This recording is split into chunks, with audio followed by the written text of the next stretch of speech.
This is the Pregame Engineer Tailgate Mayor Racing Podcast for Tuesday, November 3rd, 2015, coming at you on a special night, episode number 24. I am Tailgate Mayor Rusty Wallace here, as always, with Pregame Engineer Andrew Sherwin, who came all the way down on a school night, as we call him, to the Rusty household here in order to record this very special podcast. How's it going, man? Absolutely. We had to get this out now, I think because we're so passionate about this sport and we're itching to talk about this thing. Like, we knew there was going to be the thing today and we were going to get to talk about it. As time ticked down closer to when we were going to try to do this, or at least start traveling, I was a little nervous that maybe they would postpone it till tomorrow, the actual decision, but they snuck it in at the last minute. So we're here to talk about it on a Tuesday, and we hope that you will enjoy what we have to say. So let's start out with our normal stuff, and we'll get straight into the shout-outs to start with. Oh, and there it is. Amateur mistake there. Old Rusty didn't turn the mic up again. It's going to happen. Here it comes. We're doing it again. All right. There it is. Our shout-out today, Greg, who is a new coworker of mine. He's I'll call him our IT specialist. I'm sure he has a much better job title than that. So I apologize if I missed that one out. But yeah, Greg just started working with us. He's a NASCAR fan and is a fan of the podcast too. He's just been catching up for the last 3 weeks. So really cool of him. Appreciate you listening, Greg. Funny story about Greg. I was part of the interview team for Greg, right? And he comes in and we're sitting down talking, just doing the normal stuff. I end up asking him where he's from, and he said Woodstock, Georgia. And I said, oh yeah. And I just, as race fans will do, we just throw out a feeler to see if it sticks. I go, oh, Woodstock, Georgia, huh? Dixie Motor Speedway. And this was a feeler to see, all right, is he a fan, or is he just like, oh yeah, that's nearby. I guess there's also a Wendy's and a McDonald's and stuff, or what? His eyes light up and he goes, I love racing. I'm a huge NASCAR fan. So awesome. Me and him just sit there and talk NASCAR for the next 30 minutes. And, that's about the end of the interview. So, of course, as people will do at the end of the interview, Greg's gone and, we powwow in somebody's office, COO and the head of development and all that, and me sitting there, and they turn to me first, say, hey, Rusty, what'd you think? And I go, oh, he's a NASCAR fan, hired. They both drop their heads and go, is that all y'all talked about? I say, yep, that's about it. So when's he start?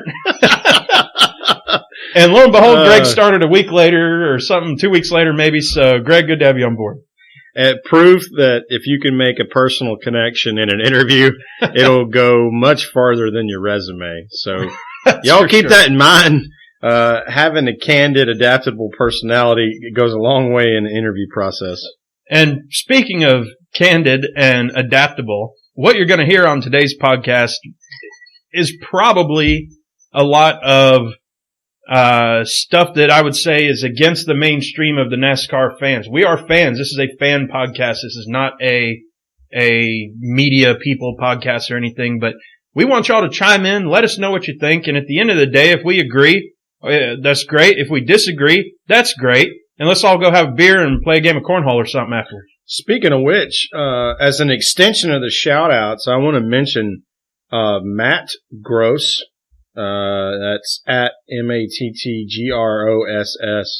Wrote a fan editorial and asked Jeff Gluck to post it, which he did. So thank you, Jeff Gluck. You get a shout-out at JEFF_GLUCK. And the reason why I want to shout out to these fellas, particularly Matt Gross, is that I don't think I've ever read an editorial or a column type piece where I agreed with every single thing that was said in it. Op-ed type of thing. Yeah, op-ed. And I was like, I know this guy goes to races. I know that he has at times been disappointed and at times been extremely elated with the sport. I hope that we find a way to cross paths with this guy. He sounds like he is a regular attendee to tweet ups. So hopefully we probably crossed paths and didn't know it. I don't know what his home base is, or I know he's from Charlotte area, or at least that's the impression I got. But yeah, we need to talk. We got to talk. Podcast needs to talk to this guy. Maybe we get him on the podcast once we figure out how to have call-in guests. So we hadn't talked about what you're drinking. We'll do this quick. I got the Blind Pirate Double India Pale Ale. I believe this is the one you were doing last week from Monday Night Brewery. For sure. And then, of course, I got one on deck because this is going to be a talkative show here. A classic Jim Beam Black and Coke ready to roll. Yeah, well, I was thirsty, so my Jim Beam Black and Sprite is almost gone, which means there will be another fun opportunity for some off mic and people to hear me throw your ice on the floor and all that stuff. So let's get this thing started. Obviously, the reason why we're here is what went down at Martinsville. I don't think anybody who's listening to this is stupid. I shouldn't say stupid, or I should say hasn't caught up to what has gone on thus far. But what we're going to be talking about for the first, I would say, 3/4 of this show is the Matt Kenseth, Joey Logano deal. What happened, what the ramifications were, how this compares to other things that happened, and then what the penalties were and whether or not those penalties assessed are just. So, what happened, of course, Joey Logano, Matt Kenseth, battling for the lead in Kansas. Kenseth needs the win. Joey does not necessarily need the win, but he's running second. Matt Kenseth is blocking a couple times. And there's, the video showing that. And then Joey spins him in order to move ahead. The NASCAR brass called that the quintessential NASCAR. The type of thing that they love to see, the drama. Which they're going to regret that language. They will regret that. That said, as fans, I would agree with it, but I'm not tied to the same sponsors and responsibility that somebody like Brian France is. For sure. And I mean, the thing is, when you use the word quintessential, you have to be careful anyway because it's a very all-engrossing type of statement. But the thing is, and we'll get into this later, so maybe I'll just drop it for now. But we saw what happened at Kansas, and now we're trying to discuss what happened at Martinsville and really try to understand how the two are related. So Martinsville, Matt Kenseth gets spun early by Brad Keselowski. Brad, I just saw him on FS1. He was saying it wasn't intentional. Matt Kenseth said it was. Brad ended up saying, look, I went back to the garage. If it wasn't a broken left front or right front, whichever side it was. Right front, yeah. I wouldn't have gone to the garage. I would have stayed out because his car was fine other than the thing that had broken. So. Right, he tore up the front end geometry on the right side. Yeah, so I'm inclined to believe him on that. Ended up, Matt Kenseth was pretty tore up.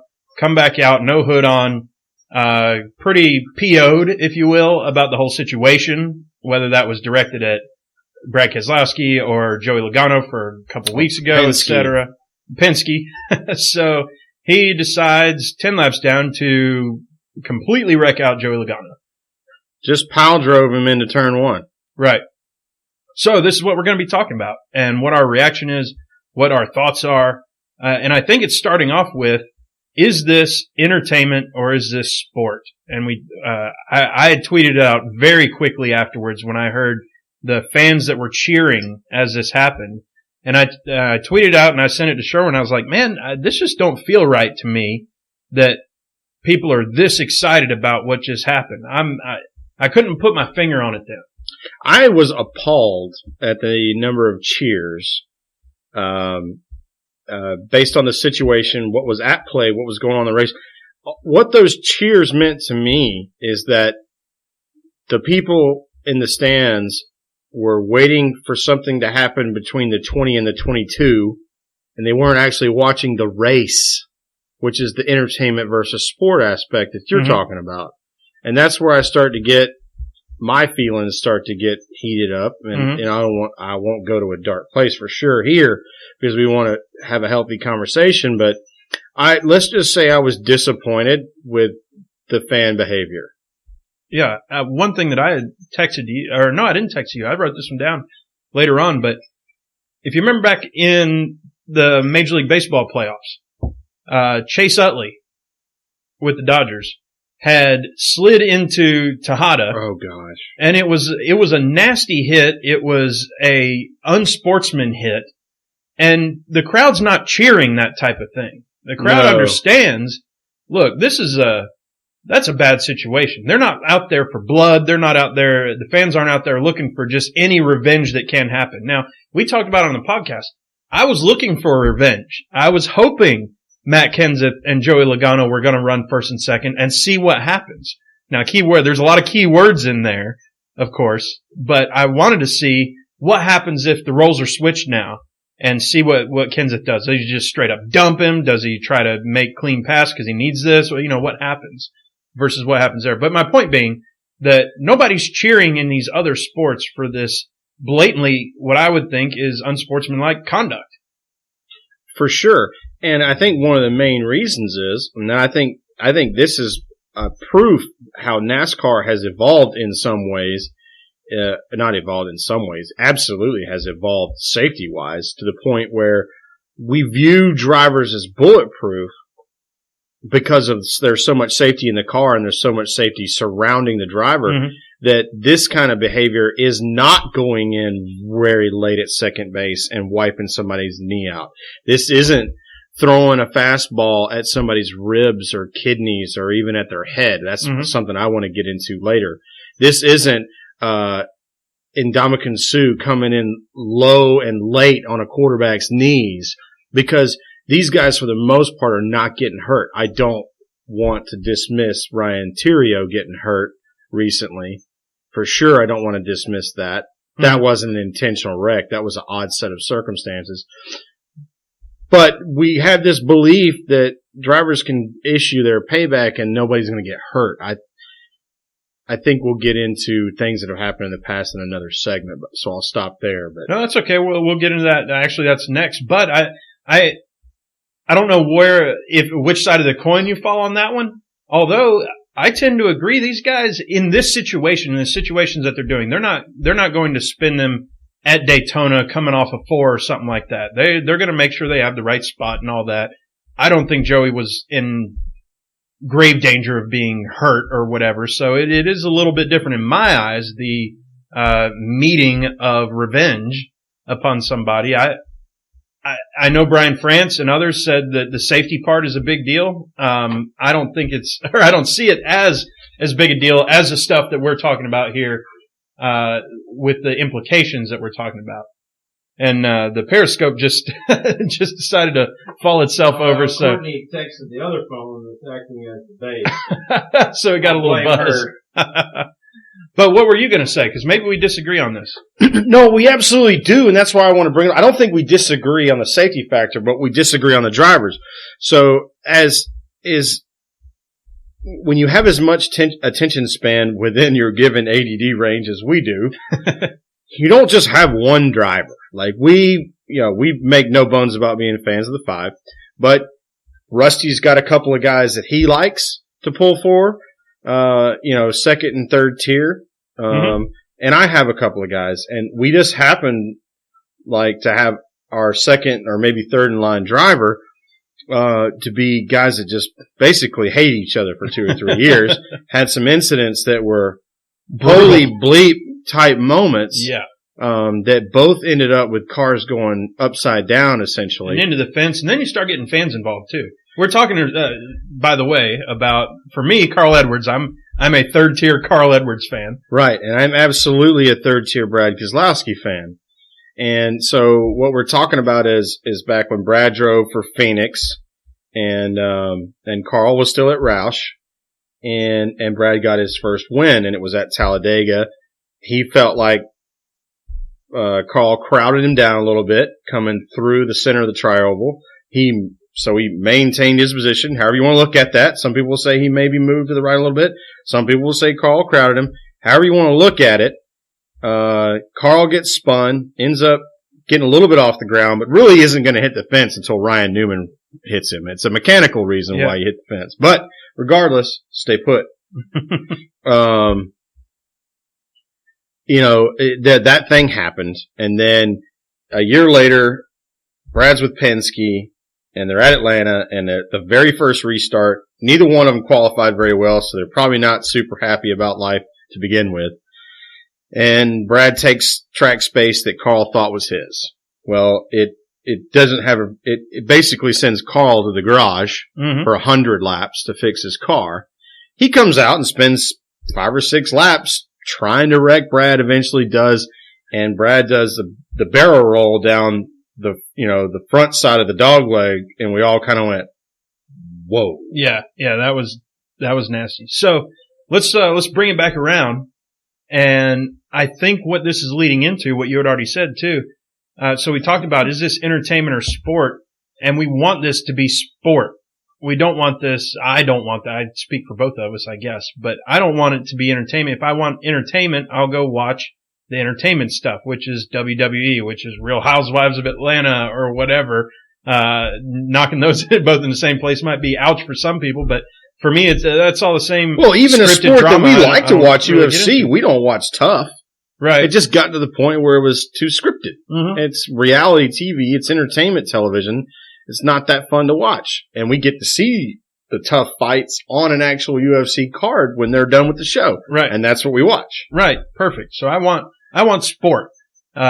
So is this what NASCAR used to be?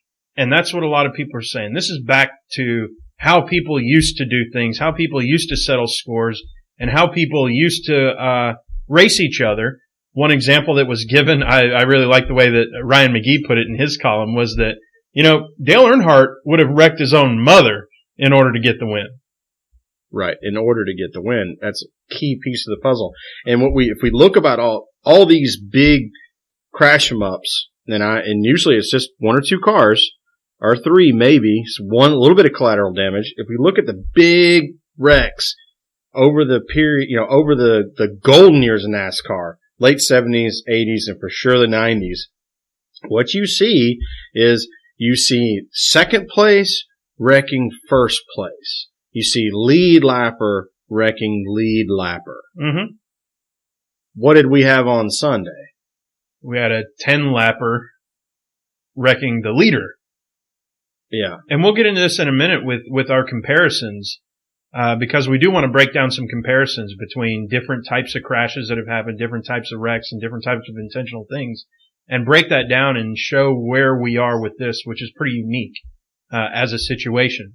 So I think one other thing, and you wrote this down in the show notes, though, about is this what NASCAR used to be? NASCAR used to not be until, and we'll get into Jeff Gordon a little bit later, because that's a cool story coming out of this whole deal. But NASCAR is a business now, and I'll let you take this away because you wrote down all the show notes for it. I want to hear what you have to say.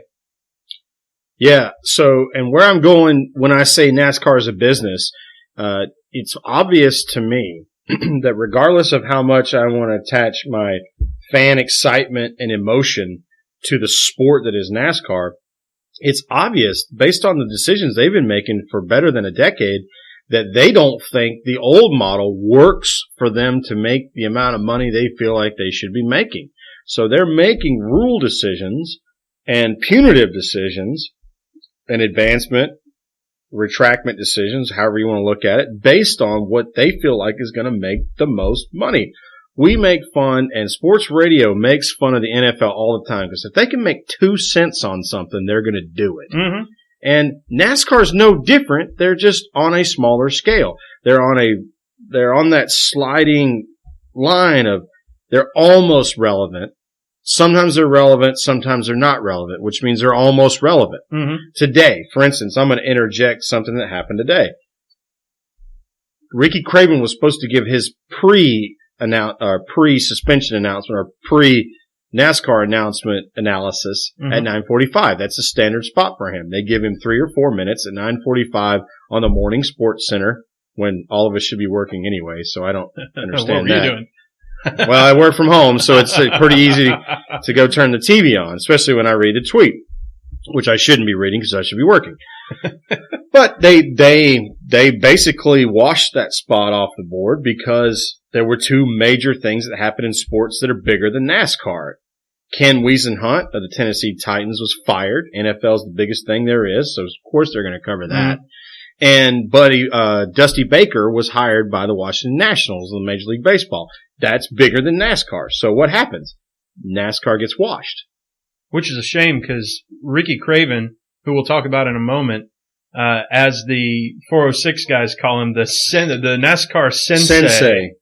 He's an absolute academician, that just happened to have raced NASCAR and had some success worthy of him having the kind of opinion that he does have, which is should always be heard and understood, not necessarily agreed with. Sure.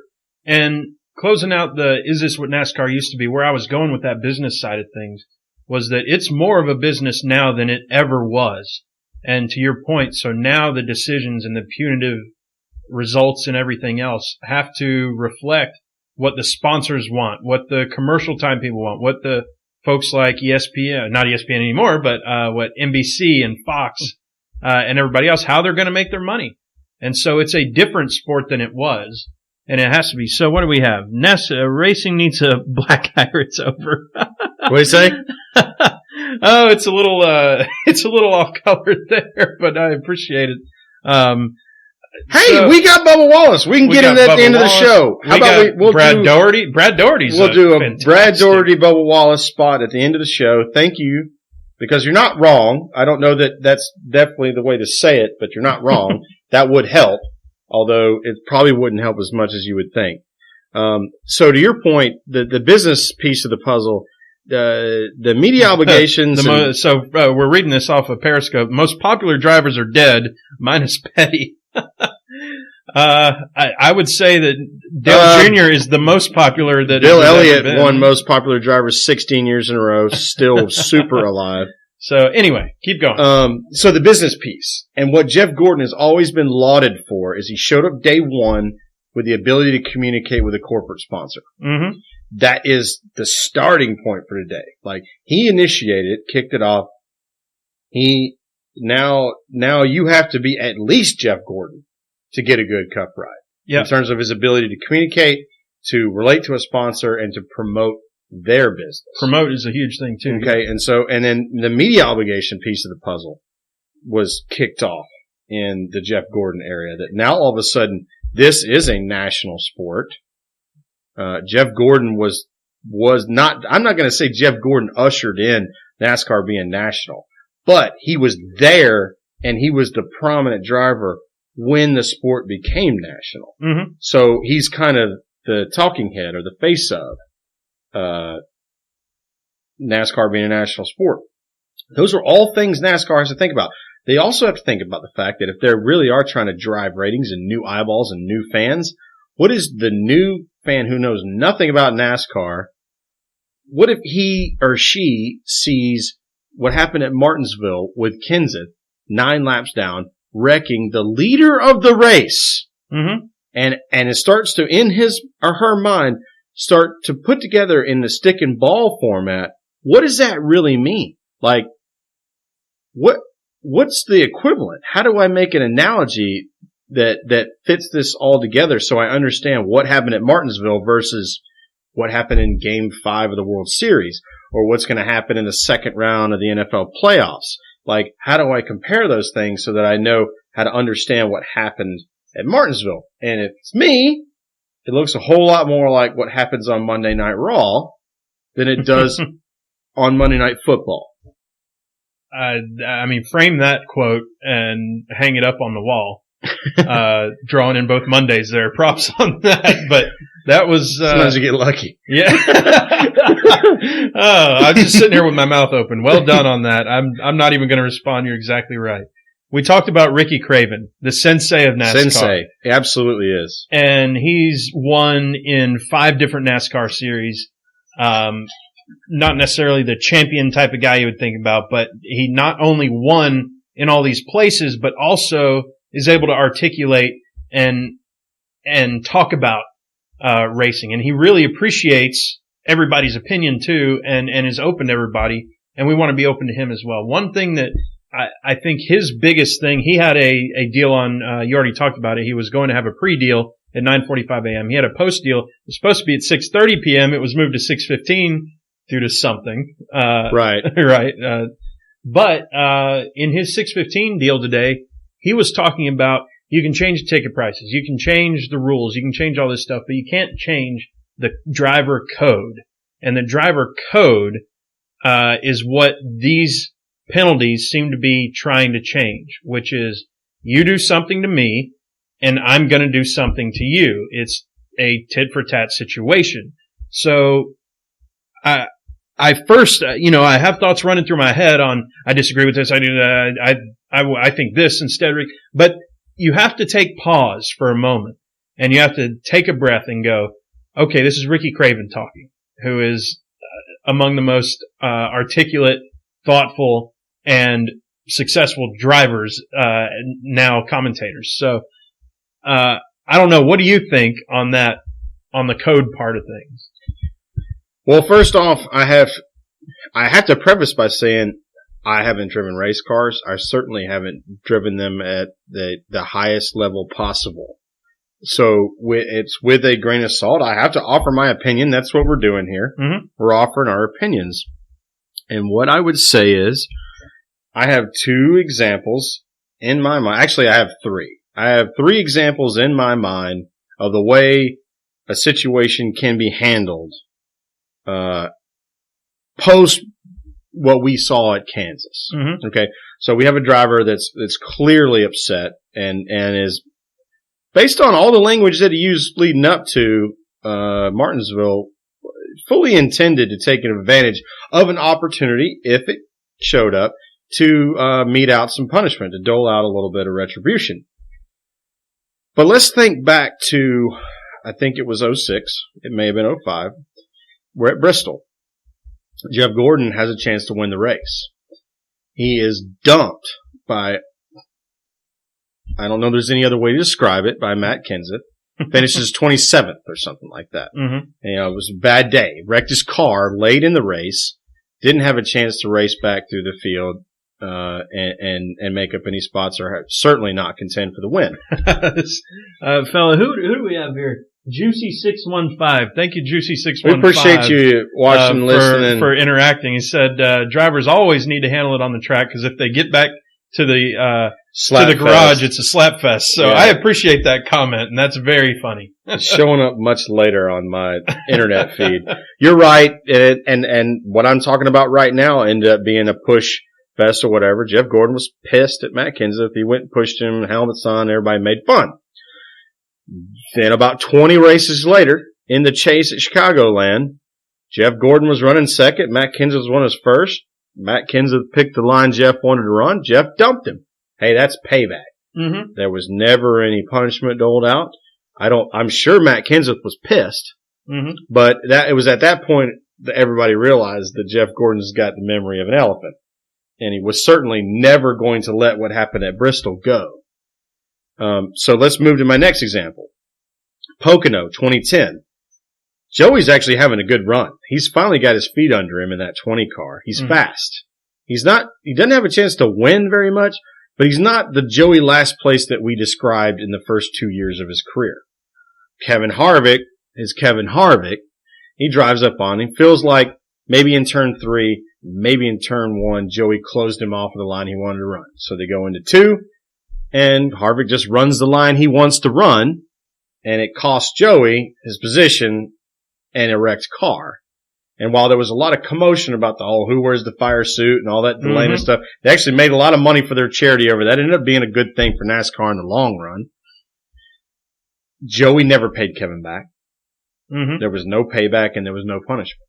Mm-hmm. Okay, fast forward to April at Texas this year, 2015. I think Joey's payback, by the way, was that comment. That still sticks 5 years later. I guarantee you it still bothers Kevin Harvick. Yeah. Guarantee you. Yeah. So we fast forward 5 years to April, Texas. Kevin running behind Joey. They're 1 and 2. We're getting late in the race. And Joey behaves exactly as Kenseth did at Kansas. Trying to take Kevin's line away. And after 2 or 3 tries, Kevin's not having it. He gives him a bump. Joey chases up the track. doesn't spin out, goes back to about 9th, ends up, because there's enough time in the race and enough restarts, he drives back to 4th. Into the race, Joey says, no problem with the way Kevin raced me. I was trying to win. I was trying to get in his way. He moved me. That's racing. That's quintessential NASCAR. That's quintessential NASCAR. And let's remember that Kenseth did not wreck at Kansas. He spun out and finished 14th. It's not like he was laps down with a wrecked car. Right. The car was fine. He finished on the lead lap. Well, let's also remember that he had to win and Joey didn't. Correct. Or had to at least come, was he no, that was the second race, wasn't it? He didn't have to win. Yeah, but a win would have been a win a good thing to have. Yeah, obviously. So, let's talk about comparisons. I think this is You got 30 seconds. Oh, yeah. Sherwin's going to make him another drink, as is tradition on the PETM Racing Podcast.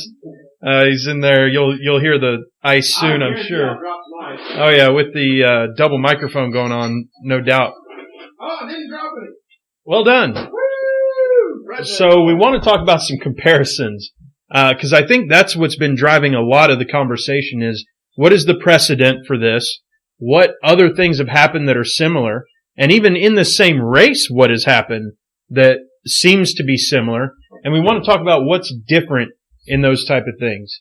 So we have first, those are all different conversations.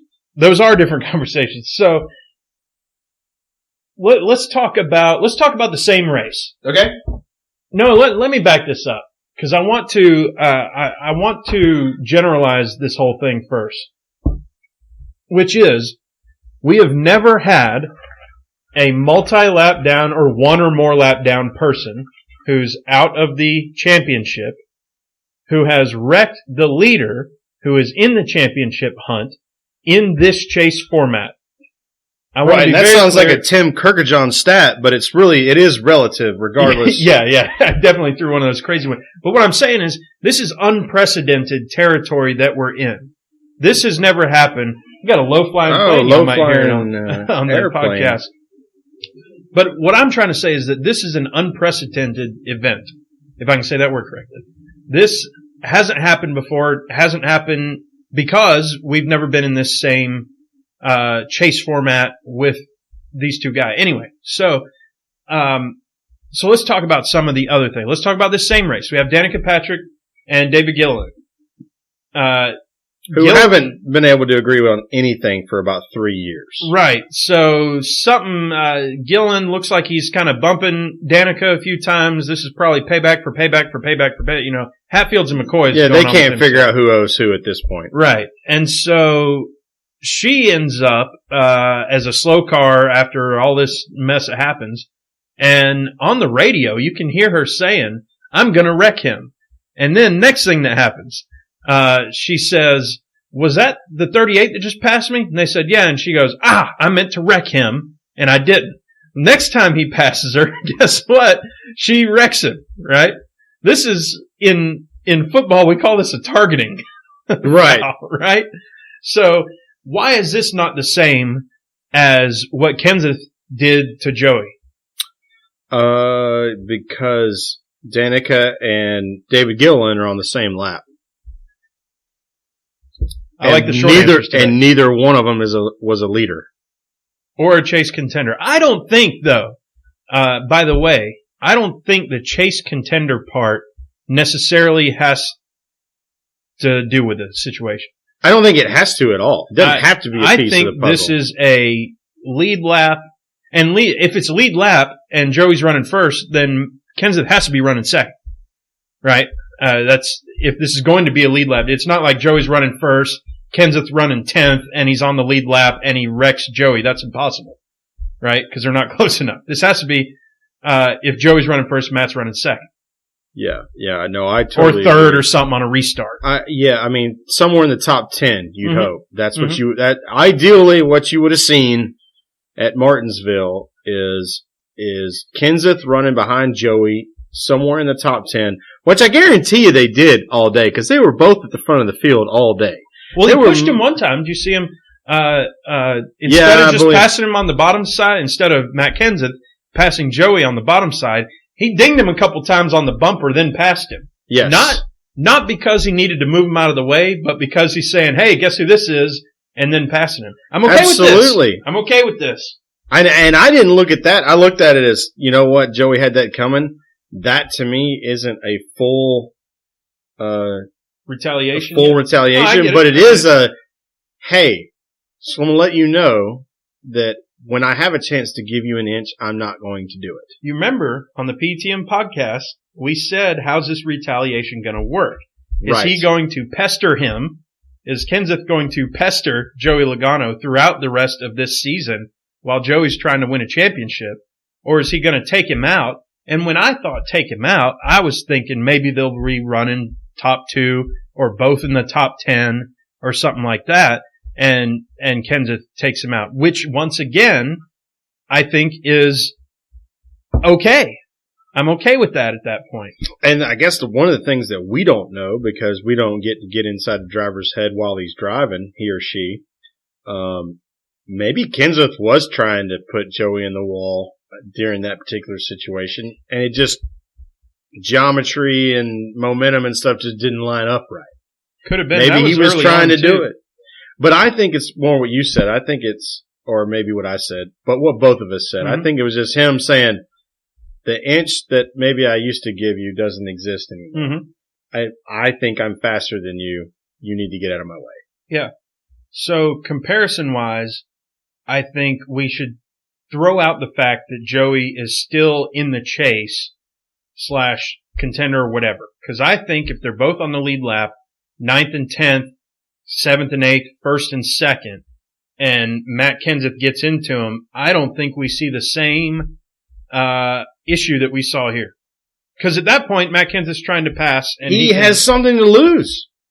Because he can still win for his sponsor. Right. Which is why I think all the talk about the fact that Logano didn't need to win at Kansas to advance is garbage, because there's only 36 races. Your sponsor's handing you $20 million every year to make their name look good. You're there to win. And you're a competitor. These guys get to the top level because they don't give. I've gotten a much bigger appreciation, I'll say, over the last couple of years, or over the last 1.5 years, for the whole winning aspect, because these guys come out. Kyle Busch had said it, and Brad Keselowski had said it, and all these guys are saying how big that wins are, and we're equating wins with championships. And so I have come to have a bigger appreciation for how much a win is for these guys over a second place or third place. And you said it right. It's a lot of it is sponsorship, but a lot of this is these guys are just racers, man. The whole point of getting in the car is to win the race. Mm-hmm. And I want to pause for a minute because I just read something that I totally agreed with from Juicy, that NASCAR did put these guys in a bad spot. I don't know that they'll own any of it, but they definitely put Kenseth in a spot where he thought he might get away with this. And now NASCAR gets to pretend to be the big bad police and say, well, we're bringing this in. This is a sport.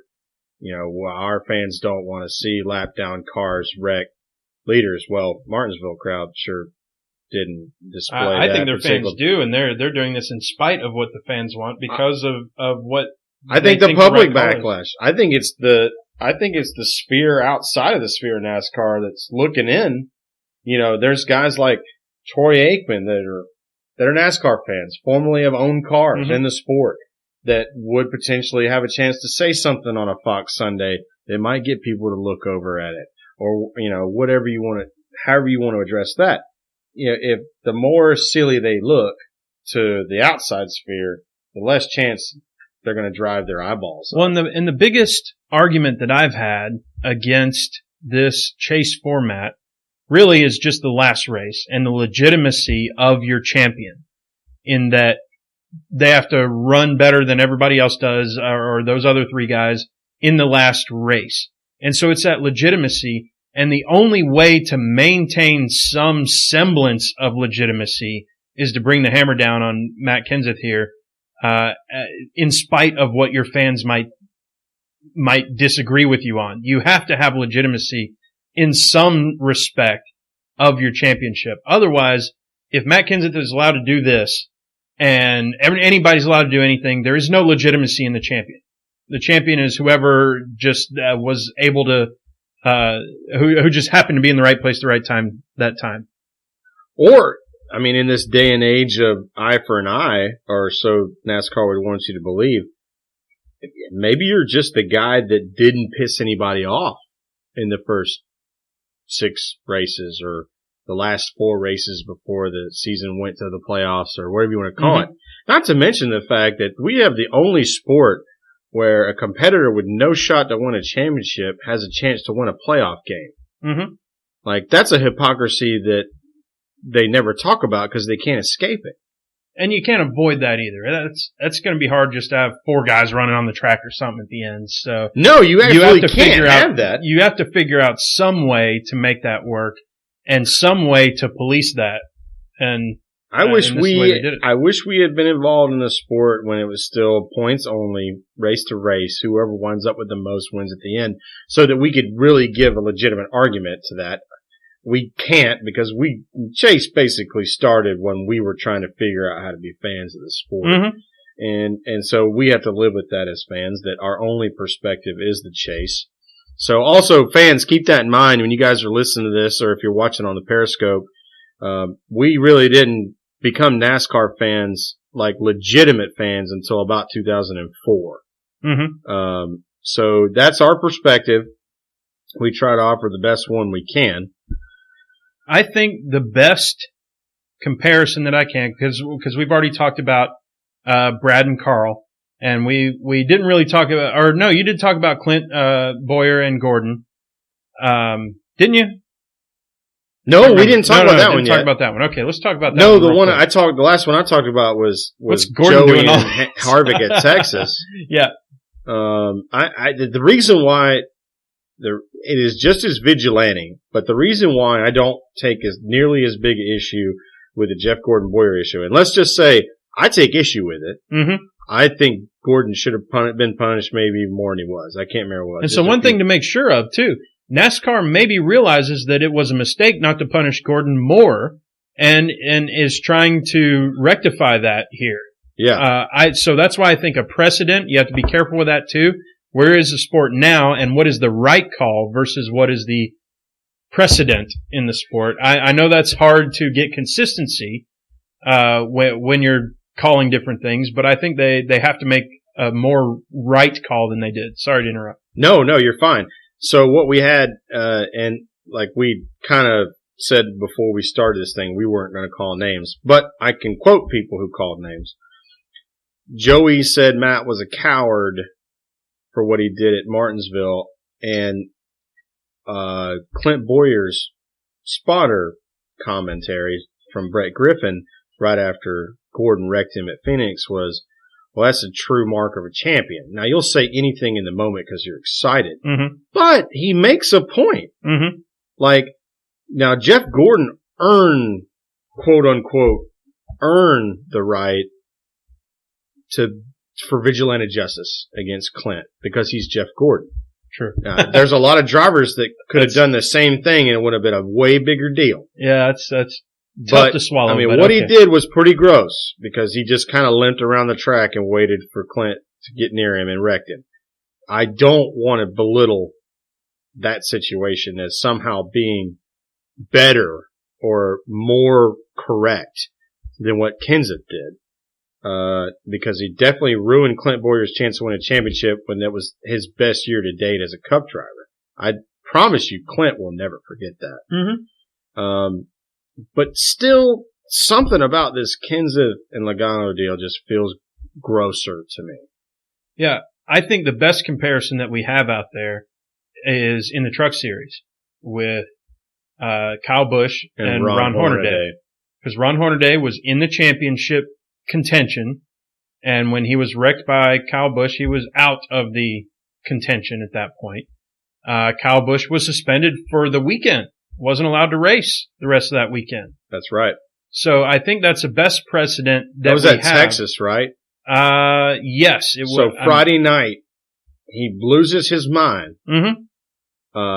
and wrecks Ron Hornaday under caution. And if you go back and look at the video, y'all, you'll understand why we're talking about the way we are. It was as egregious bad. As payback gets. It was bad. I'm still getting over it. And they parked him for the nationwide at the time race, would be Xfinity this weekend, and for the Cup race. Yeah. So you're done. Yeah. And I think that's the best comparison we have and the best precedent that we have set as close as we can get to what we have right now. I think that's the best. I can only imagine that NASCAR brass used that as their example for the punishment they've issued. You mentioned it in your show notes. I want to note it because I think it's a poignant point. Is that vigilante justice has been meted out of the NFL and out of Major League Baseball to an extent. They can still throw at them, but they get severe punishments for that. I think this type of vigilante justice versus racing somebody versus being up next to them and not giving them room. There's a difference between, and this sums it up for me, there's a difference between taking somebody out, which is what Matt Kenseth did to the leader. Didn't even think about turning left. Right. Didn't even try to make the corner. Yeah. Yeah. So taking somebody out versus not giving them what they want, not giving them that corner, not being patient with them, and not passing them cleanly or whatever you want to call it. So that's my thing. So we do know the punishment. I don't think we've even talked about it yet. No, we haven't. Which is Matt Kenseth is suspended for 2 races. And on top of that, the 10 car has been, Danica Patrick has been fined $50,000 and docked 25 points. So does that punishment fit the crime? It's hard to say. I know a lot of people are going to be really upset that they perceive the 2 behaviors to be the same. And what we're trying to say is, in our opinion, the 2 behaviors are not the same. I don't think, look, every time this happens with Danica in the back of the pack when they're running 27th and a caution happens because they can't figure out how to get along back there, I don't think that's good for NASCAR. Mm-hmm. I think it's good for NASCAR for Danica to be in the sport, but it's not good for her to be causing caution cars that have no chance to compete. Right, and affecting the outcome of the race. And potentially affecting the outcome of the race. So, if you go back and you look at the way NASCAR has doled out penalties in the past, this feels like the right penalty. 25 points is significant, y'all. I can't remember where she finished, but that probably means she finished 44th or 45th in a 43-person race. They likely took points away from her total. Yeah. And those things all matter for sponsorship purposes and, you know, what you money get from NASCAR, everything. It's all a penalty. Like, I think that's a big miss by a lot of NASCAR fans. They don't realize that, like, 1 through 35 wins a monetary award from NASCAR for competing for the year. Mm-hmm. If you lose 25 points, if you're a car that traditionally runs 20th, mm-hmm. if you consistently run 20th every race and you lose 25 points, you've lost an entire race and then some worth points. Yeah. Chances are that's going to drop you 1 or 2 spots in the standings, and that's 1 or 2 spots worth of money your team is not going to get. It is a big deal. And $50,000, yeah, I mean, we all know Danica's rich, but $50,000 is $50,000. Yeah, it is. So, Kenseth, does that fit the crime? I was surprised that it was 2. I was too. I would have been more shocked if it was none than it is 2, but I was expecting it to be 1. Me too. When I saw 2, I thought, wow, that takes him, now what that does, that takes him out of this round. So he cannot deal any further quote unquote damage. I think that's why they did it. This round. I think so too. It took me probably 20 minutes after seeing it to realize, Just okay, now for me. I Just see. clicked. Yeah, I see. They don't want him even messing with anybody in this round. I get it there. I do get it. I was surprised it was 2. I thought 1 would have been justified. I think they probably thought about what you just said. They probably thought about 1 and then realized that 2 would eliminate any problem they might have to revisit. Mm-hmm. None would have been well, it wouldn't have caused more outrage because we've seen the polls. 70% ahead of the punishment being announced said they didn't think anything should happen. 75% after said they thought they got it wrong. So obviously most people feel like Kenseth still should be racing the next 2 races. I don't have a problem with them sitting him down. Definitely surprised it was for 2. Yeah. But it seems like. Well, in something like this, if you want to make a statement, you can't fine the guy $100,000, $200,000, whatever. You cannot. No, because his sponsor will just pick up the tab. You can't dock points from it. Or his owner will pick up the tab. Unless it's something ridiculous. They're not going to fine him $3 million because, that's just outrageous. There's no precedent for that. Right. So they're not going to do that. If you dock him points, who cares at this point for him? He's not in the championship running. The purse is nowhere near what sponsors plus everything else that he's bringing in. So that's not a big deal. What is a big deal is you have to take away their livelihood, and their livelihood is racing. And if you take away a race, which I think would have been just, but if you take away 2 races especially, you've shown them we will take your livelihood if you mess up. Well, and I didn't realize we'd get to this point, but certainly want to give a shout out and a rest in peace to Fred Thompson. But it was Big John's turn. And Big John just let Matt Kenseth know that NASCAR, they don't need you. Yeah. They don't need one driver. Yeah. Unless that driver steals you. We can talk about that we'll talk about that in the off season. But Big John spoke, and now we have to figure out what happens next. So we're deep into this thing. I think we've said everything we need to say. We're about 52 minutes in. So let's talk about Jeff Gordon. What I want to say is about Jeff Gordon, it's a shame. Maybe we'll pick this up more on later podcasts too. This is the type of drama that I want to see. A late restart, Jeff Gordon in the lead. He's I just got goosebumps. There they are. Yep. The last of the old guard, but also the first of the new guard, the changing of the guard, if you will. He is the guard. Right. Pretty much. Right. And so seeing him take the green, it wasn't a green-white checker, was it? It was still like 3 to go or whatever and 2 across the stripe, so they didn't count as green-white checkered or whatever. But seeing him clear the car, I think it was the 1. He cleared the 1. Yeah, it was Jamie McMurray. He had a great run. Oh, yeah. And so seeing him clear the 1 and take the white flag and then just knowing that it's just one more lap of clear racing with nothing ahead of you and no chance at if the caution comes out, it's over. That was almost a parade lap at that point, which I know he didn't feel like it was because he was mashing the gas and all over it. But it was so cool to watch him win. That's the kind of drama that I want to see. Not the WWE scripted drama, 10-lap guy down taking out the leader. I want to see this type of thing. And I know some people might say that without what happened with Matt Kenseth and Joey Logano, we wouldn't have seen it. But just as likely, we would have seen it between Jeff Gordon and Joey Logano. Wouldn't you have wanted to see that? Well, I think I already told you this. If I didn't tell you this, I definitely told the friend of mine that I had beer with today who's big Jeff Gordon fan. I said, wouldn't you have rather had Jeff Gordon move Joey Logano to win? That be the storyline? Or the other option, what if Joey Logano wins 4 in a row in the chase?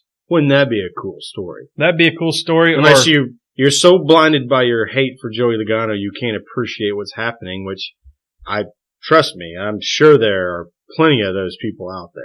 Well, we've already talked about with our moniker for Joey how we didn't really approve of his whole deal early on, but I'm not rooting for him, but I've got no problem with what he's doing right now. Right. So he's showing what he's. No, that would have been the race between Jeff and Joey to the finish would have been as fun as it gets.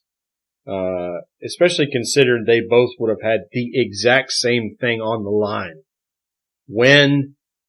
Get to Homestead, and you're in both of those things, carrots dangling in both of them's faces.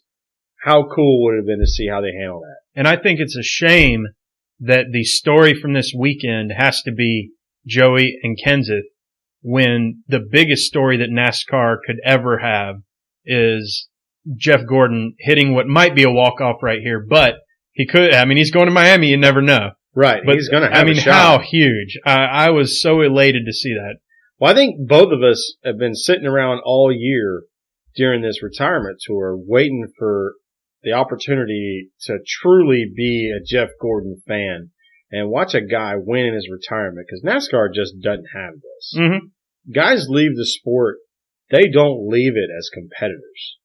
Yeah. For the title. They leave as drivers, but they don't leave as competitors. Well, they're still so good that they're better than anybody coming up in the sport, so people are sponsoring them, giving them a ride. They want to race, etc. The guys, so yeah, you don't see these guys retiring at their peak. They're retiring later on. Mark Martin wasn't really, he was driving a part-time car, but he was still making sponsors, making money. Everybody wanted to see him. Joe Nemechek maybe still will drive one. Who knows? Maybe he'll do one next year. One or two races. You never know. Michael Waltrip is out there.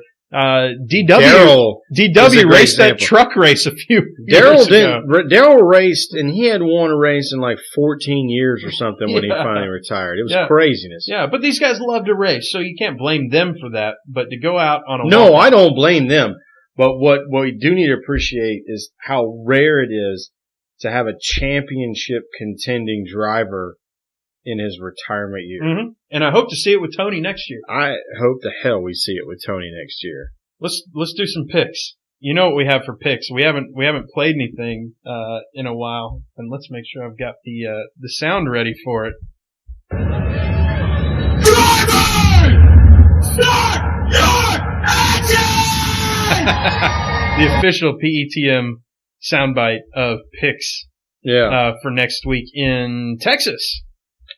In Texas. Tejas, as we say. Well, who did? So, by the way, guess who picked the winner for the last race?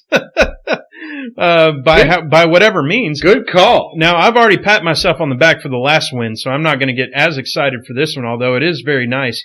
But I will say that the PETM podcast has picked 4 out of, I would say, I think we've had 22 or 23. I know we've had 23 episodes prior to this, but I think we had an off week or two. Had at least one. So I would say out of 22, we picked 4 winners. That's pretty good for us. Not only that, but how many times have we both been in the top 10? Oh, it's been numerous. How many times have we both had somebody finish in the bottom 30? Yeah, those are some There's been a couple times. Occurrences for sure. I think I went with my heart on those instead of my head. But so having picked Jeff Gordon in the last race, this one, you can't throw me this softball like this. There's no way I cannot pick Joey Logano to win this race. I don't know how else to do it, but I've got Joey Logano without a doubt in this race, and I know who my second pick would be, but let's see where you go with this. Okay. So, I've got a couple options, obviously. But I'm with you on I don't think any of these races will be won by drivers who aren't actively competing for the Cup Championship. Mm-hmm. Which means we have 8 guys that we can pick from.